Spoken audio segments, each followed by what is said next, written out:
The Victorian Labor Party will hold its ALP state conference this weekend, and a leaked copy of its policy proposals should worry everyone in the state. On the table are new taxes, surprise, surprise, softening anti-protest laws, scrapping council rate caps, legalising cannabis, and establishing a permanent Aboriginal truth-telling commission. Here was the Premier Jacinta Allan today. There's a range of motions that are there for debate at state conference on Saturday. It'll be robust debate. It'll be strong debate, as it should. My focus, while those debates are going on, is delivering for all Victorians. Well, we can see where it's going, can't we? Joining me now is the Victorian Shadow Police Minister, David Southwick. David, what is Jacinta Allan up to, do you think? Yeah, well, firstly, great to be with you, Danica. Who knows? I mean, Victoria's broke. We know that. We're reaching almost $200 billion. That's $1.2 million an hour just to pay the interest bill. So it's no surprise where Jacinta Allan wants to put her hand in everybody else's pocket to try and raise the dough. I mean, we're all paying for this. Another tax. They're talking about more property taxes when we're the highest taxing nation. We want to encourage investment, jobs, housing.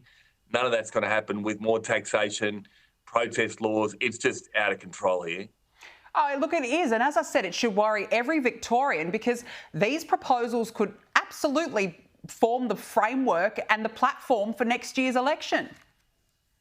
Yeah, look, I mean, there is no question. We've got to get confidence back in the economy. We've got to encourage investment. But when you're the highest taxing state and you want to, instead of encouraging investment, get young people into a home. I mean, that's what we're trying to do with a stamp duty, no stamp duty for first home buyers to get young people into a home.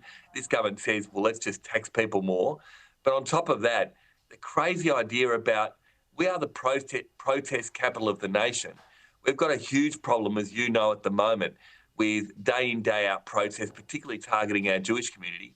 And what does this government do?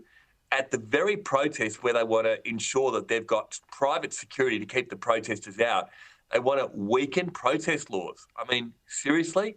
Weaken protest laws to make it even easier for these thugs to hijack our great city and our state. Yeah, it's absolutely appalling. I mean, no wonder Jewish Australians are so scared at the moment, but in Victoria, it's a whole different kettle of fish. Now, look, to one of what I think is the most bizarre ideas, parents of machete-wielding teen criminals are being told to find their kids' weapons and dispose of them in a special knife bin. It's being pushed by one of the state's top cops, Brent Curran, who also conceded that the weapons weren't going to simply disappear and that criminals would find new weapons.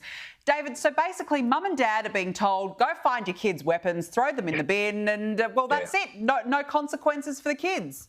Yeah, I mean, we've got a crime crisis happening in Victoria day in, day out. We see these horrible attacks on people in their homes, on the streets. And the government's solution is these big bins, 40 bins around the state. $13 million these bins have cost to expect these criminals to hand in a machete. I mean, I'd be very interested to see how many machetes they actually get handed in. If they got 5,000, it would cost about $2,500 a machete to have them handed in. They're not going to be handed in at all. We've been calling on the ban, but ultimately, if you get fined with them, you go to jail.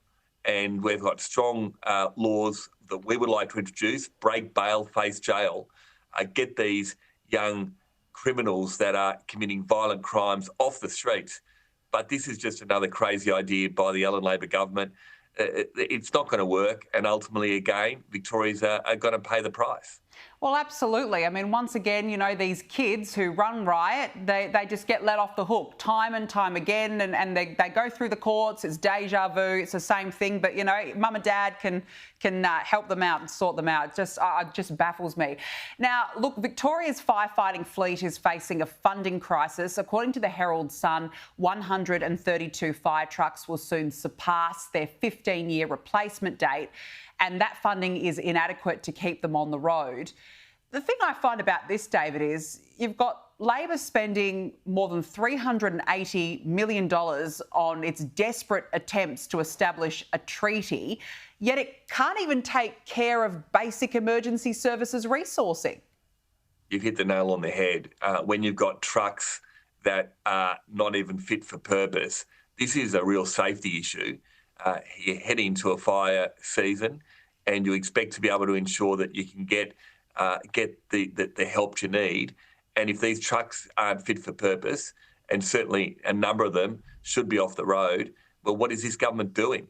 On top of that, we've got the emergency services tax, which is hitting up our volunteer firefighters that are meant to be protecting the very public parks that this government is not fit for being able to look after themselves. So the farmers have to keep Victorians safe and pay a tax for it, and we don't have the trucks that are fit for purpose. It's just crazy.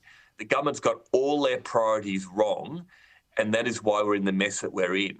And we've just got to turn things around. It's not fair for many hardworking Victorians in a cost of living crisis, in a crime crisis, and a state that's out of control with a premier that has no idea to manage money.